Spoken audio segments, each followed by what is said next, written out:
मुझे ऐसा लगता है कि आप लोग मलूक चंद का नाम सुना होगा। संत मलूका कह गए, बड़ा चर्चित, तमाम सारे दोहे उनके नाम से प्रसिद्ध हैं। मलूक चंद एक सेठ थे। उनका जन्म इलाहाबाद जिले के कड़ा नामक गांव में 1631 ईस्वी में हुआ था। पूर्व के पुण्य से वे बाल्यावस्था में ही बड़े अच्छे मार्ग पर रहे।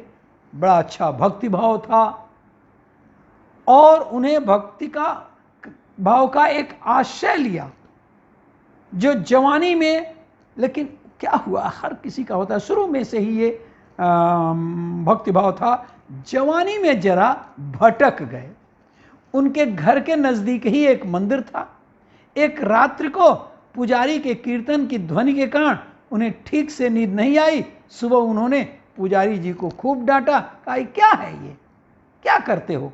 पुजारी जी बोले, एकादशी का जागरण कीर्तन महाराज जी चल रहा है। अरे क्या जागरण वागरण की बात करते हो, क्या जागरण कीर्तन है जी, हमारी नींद हराम कर दी। अच्छी नींद के बाद व्यक्ति काम करने के लिए तैयार हो पाता है, और ये इनको यही हुआ। उन्होंने कहा कि अच्छी नींद के बाद ही तो काम करने के लिए हम तैयार हो पाते हैं और फिर कमाते हैं, खाते हैं। पुजारी ने कहा, मलूक जी, खिलाता तो वह है जो खिलाने वाला है। कौन खिलाता है? तुम्हारा भगवान खिलाएगा क्या? हाँ हाँ, वही तो खिलाता है। क्या भगवान खिलाता है? हम कमाते हैं तब खाते हैं। निमित्त होता है तुम्हारा कमाना और पत्नी का रोटी बना, बाकी सबको खिलाने वाला, सबका पालनहार वह जगत नियंता ही है, यह पुजारी ने कहा। क्या पालनहार वालनहार लगा रखा है जी? बाबा आदम के जमाने की बातें करते हो? क्या तुम्हें पालने वाला एक एक को आकर के खिलाता है? हम कमाते हैं तभी न खाते हैं। हमारा सभी को वही खिलाता है, हम नहीं खाते उसका दिया हुआ। अरे आप नहीं खाएंगे तो मार करके खिलाएगा। पुजारी जी, अगर तुम्हारा भगवान मुझे 24 घंटे में नहीं खिला पाया तो फिर तुम्हें अपना ये भजन कीर्तन हमेशा के लिए बंद करना होगा। सोचे कि ऐसा ही तो होगा ही नहीं, और ये तो बंद हो जाएगा, मैं नहीं ठीक से रात को आराम से सोऊंगा। मैं जानता हूं कि तुम्हारी बहुत पहुंच है, लेकिन उसके हाथ बड़े लंबे हैं। पुजारी ने कहा, जब तक वह नहीं चाहता तब तक किसी का बाल भी बांका नहीं हो सकता। आजमा कर देख लेना सेठ। पुजारी जी भगवान में प्रीत करने वाले बहुत ही सात्विक भक्त रहे हैं। मलूक चंद किसी घोर जंगल में चले गए और एक विशाल काय वृक्ष की ऊंची डाल पर चढ़कर बैठ गए। ले देखे कौन आता है, कौन खिलाने आता है। 24 घंटे बीत जाएंगे और पुजारी की हार तो हो जाएगी और मैं भी सदा के लिए इस कीर्तन की चिक चिक और झंझट से दूर हो जाऊंगा। 2-3 घंटे बाद एक अजनबी आदमी वहां आया। उसने उसी वृक्ष के नीचे आराम किया, फिर अपना सामान उठाकर चल दिया, लेकिन अपना एक थैला वहीं वो जो अजनबी था भूल गया या यूं कहो जानबूझकर छोड़ दिया। वो भगवान ही रहे होंगे। भगवान ने किसी मनुष्य को प्रेरणा की थी, अथवा मनुष्य के रूप में साक्षात भगवान ही वहां आए थे। अब ये तो भगवान ही जाने भाई। थोड़ी देर बाद 5 डकैत वहां पहुंचे। उसमें से एक ने अपने सरदार से कहा, उस्ताद यहां एक थैला पड़ा है। अरे क्या है, जरा देखो तो। खोल कर देखा तो उसमें गरमा गरम भोजन भरा टिफिन। उस्ताद भूख लगी है, लगता है ये भोजन अल्लाह ताला ने हमारे लिए ही भेजा है। अरे तो तेरा अल्लाह ताला यहां कैसे भोजन भेजेगा रे?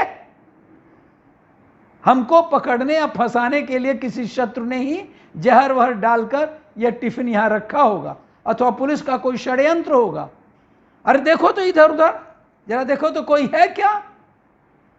उसने इधर उधर देखा, लेकिन कोई भी आदमी नहीं देखा।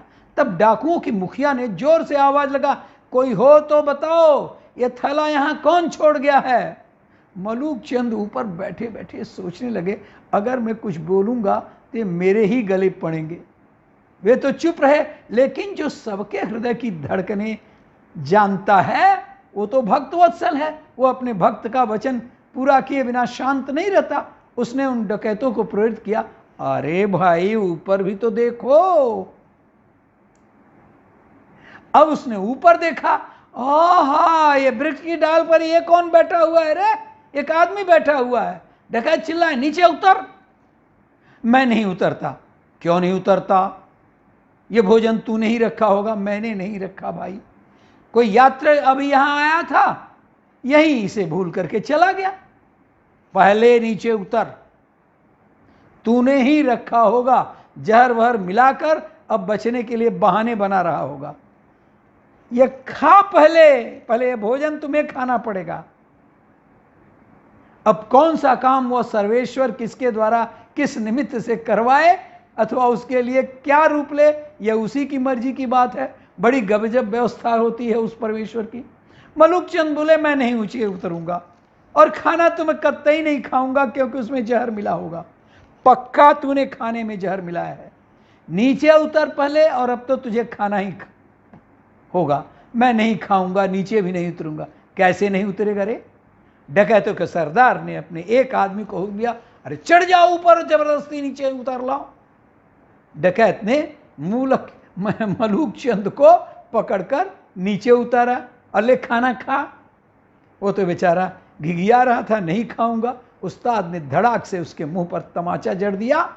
मलूक चंद को पुजारी की बात आई, नहीं खाओगे तो मार करके भी खिलाएगा वो ईश्वर। मलूक चंद ने बोला, मैं नहीं खाऊंगा। अरे कैसे नहीं खाएगा? इसकी नाक दबाओ और मुंह खोलो।